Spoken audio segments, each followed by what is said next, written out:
Okey, Assalamualaikum semua. Hari ini saya nak tunjuk bagaimana guru-guru boleh aplikasikan inovasi ini di dalam kelas. Inovasi kami diberi nama Mind Maze Collab Quiz. Di dalam video tutorial kami juga, kami sediakan juga senario dalam kelas supaya lebih faham bagaimana game ini diaplikasikan di dalam kelas. Okey, sebelum kita start kelas pada hari ini, boleh tak cikgu nak tanya satu soalan? Boleh. Okey, sama ni cikgu masuk dalam kelas, cikgu mengajar kat depan, bercakap je. Korang, apa rasa korang? Kadang boleh ikut, tapi lama-lama rasa bosan cikgu. Oh, macam tu.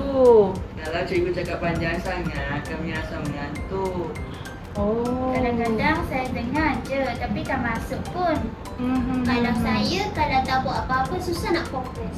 Itulah cikgu pun perasan. Sebab itulah hari ni cikgu nak buat satu kelainan sikit. Kita akan main game dalam kelas. Game dalam kelas?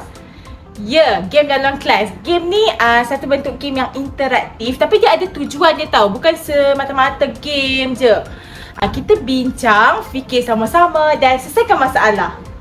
Macam mana dengan game tu cikgu? Mudah je. Untuk game ni, cikgu akan bahagikan korang kepada dua kumpulan. Kumpulan pertama Haziq dan Janice. Kumpulan kedua Ci dan Nina. Okay. Oh, so maksudnya kita semua kena bercakap kan ni? Ya betul. Tapi tak perlu panjang. Asalkan semua terlibat. Okey cikgu, boleh cuba. Okey, jom. Dah dengarkan masalah-masalah pelajar tadi? Inilah sebab-sebab utama kami bangunkan inovasi kami yang diberi nama Mind Maze Collab Quiz. Kenapa inovasi ini diberi nama Mind Maze Collab Quiz? Ini disebabkan sebagai satu simbolik kepada aktiviti pemikiran kritis yang dilakukan secara berkolaborasi untuk mencapai satu keputusan bersama. Tanpa membuang masa, jomlah kita tengok macam mana nak bermain dengan menggunakan inovasi ini. Okay, inilah game yang cikgu cakap tadi. Semua dah ready nak bermain? Ready. Okey, jom kita mulakan. Permainan ini mempunyai 4 pusingan. Sebelum kita memasuki ke pusingan pertama, jomlah kita fahamkan dulu cara bermain dan bagaimana cara untuk menang. Dalam game ini, kami sediakan cara bermain. Setiap kumpulan perlu faham cara bermain sebelum bermain di dalam kelas. Seterusnya, murid-murid juga kena faham bagaimana untuk menang markah. Jadi, inilah kriteria-kriteria yang dinilai oleh guru sepanjang mereka bermain dalam permainan ini. Okay, semua dah faham ke? Faham. Okay, let's start it. Kita akan ke round yang pertama. Di pusingan pertama, murid-murid dikehendaki untuk memilih 3 kata kunci berdasarkan video yang mereka lihat dengan mengklik di bahagian ini. Setelah mereka klik di bahagian tersebut, link ini akan terus bawa ke laman YouTube. Jadi, mereka perlu menyaksikan video ini dan kena pasti 3 kata kunci utama yang terdapat dalam video ini. Adik-adik, saya rasa dalam video tu kan jelas ada ejekan daripada kawan-kawannya. Betul juga. Aku rasa juga kan, dia ada kesan emosi yang kuat. Lepas tu, sebab tu dia jadi diam. Dalam tu ada WhatsApp, maksudnya masalah ni bukan berlaku dalam kelas je. Kalau macam tu, kita pilih 3 kata kunci lah. Iaitu yang pertama, bully verbal, bully cyber dengan tekanan emosi. Kau setuju ke? Ya, saya setuju. Saya rasa itulah yang paling berkait.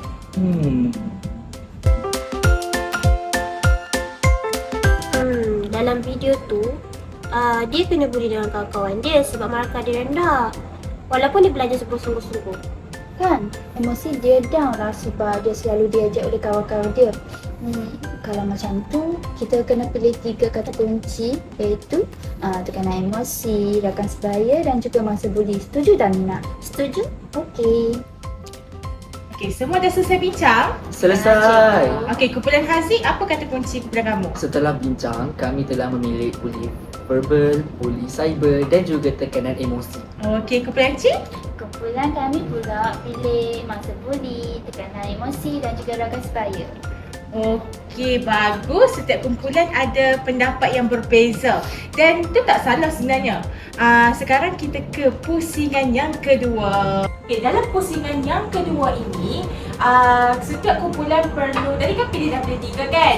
Setiap kumpulan perlu pilih satu kata kunci yang paling berkait dengan video tadi. So, semua dah ready? Ready. Okey, dah boleh bincang. Jing, aku rasa kan kita kena pilih yang berkait. Tapi kita kena pilih paling utama yang kau rasa sesuai dengan kata kunci tadi. Kalau kita pilih ikut punca, semuanya bermula daripada ejekan. Tapi kan, pada aku kan, tekanan emosi tu dia lebih berkesan. Buli cyber pun berlaku lepas ejekan tu bermula. Jadi kita setuju ke ni kalau kita pilih kata kunci utama kita bully verbal? Setuju. Masa bully tu macam umum sangat lah Nina. Itulah saya rasa punca dia sebab rakan sebaya juga. Kalau rakan sebaya tak ejek dia, dia takkan mengalami tekanan emosi kan? Betul? Jadi setujulah kan kata kunci utama kita ialah rakan sebaya. Setuju? Dah tengok kan video sebelah? Video sebelah menunjukkan bagaimana round 2 dijalankan. Mereka perlu memilih satu kata kunci paling utama yang berkait dengan video yang mereka lihat sebentar tadi. Lalu, mereka perlu memberitahu guru supaya guru boleh memasukkan semua kata kunci mereka mengikut poket kumpulan mereka di Canva.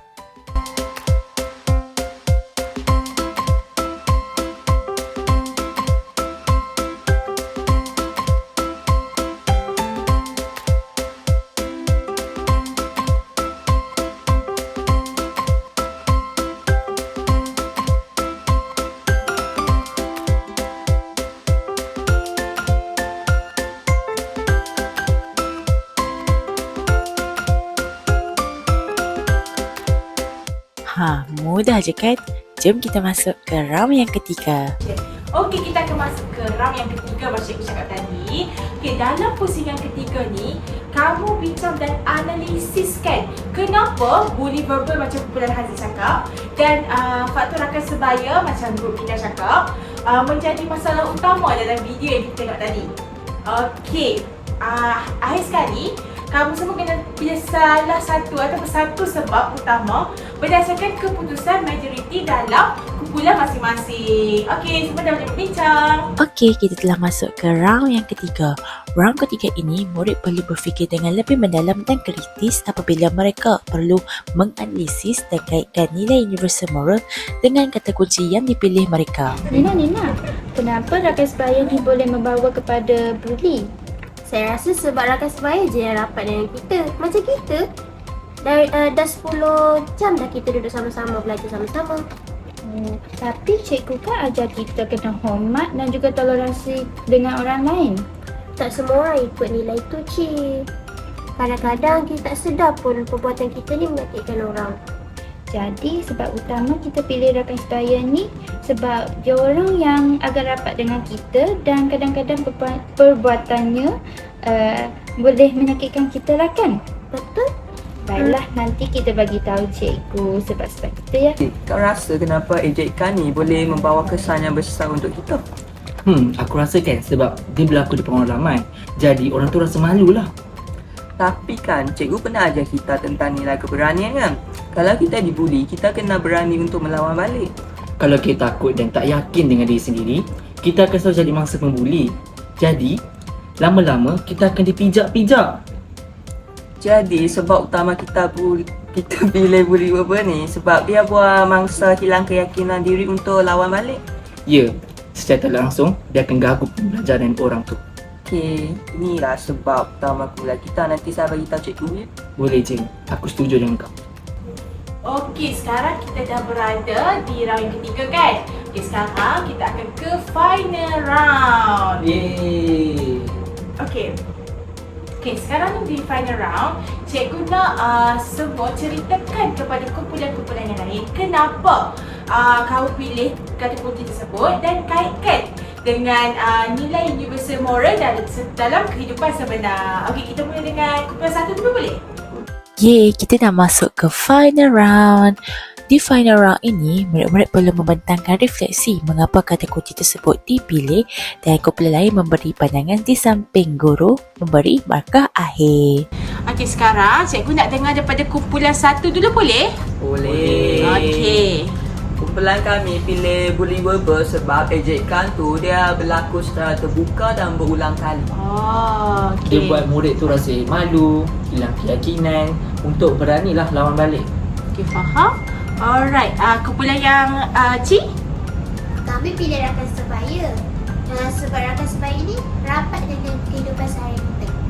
Dia boleh buat kita rasa sakit walaupun kadang-kadang dia tak sengaja ataupun tak perasan pun.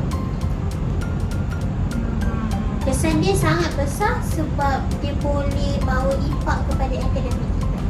Okey, faham.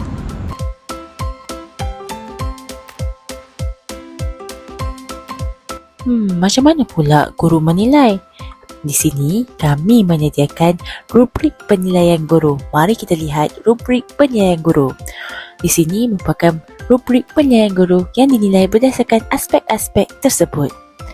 Macam mana pula murid-murid nak tahu markah? Kita orang menyediakan satu scoreboard yang dimasukkan di dalam kelas Dojo. Macam mana? Boleh klik di sini. Setelah mengklik di bahagian score time tadi, kita akan terus masuk ke laman kelas Dojo di mana guru-guru boleh memberi markah kepada student melalui platform ini. Guru-guru hanya perlu mengklik di bahagian groups dan memilih kumpulan-kumpulan yang telah ditetapkan di dalam kelas. Contohnya kumpulan 1. Klik pada award group dan klik markah berdasarkan rubrik yang telah disediakan sebentar tadi.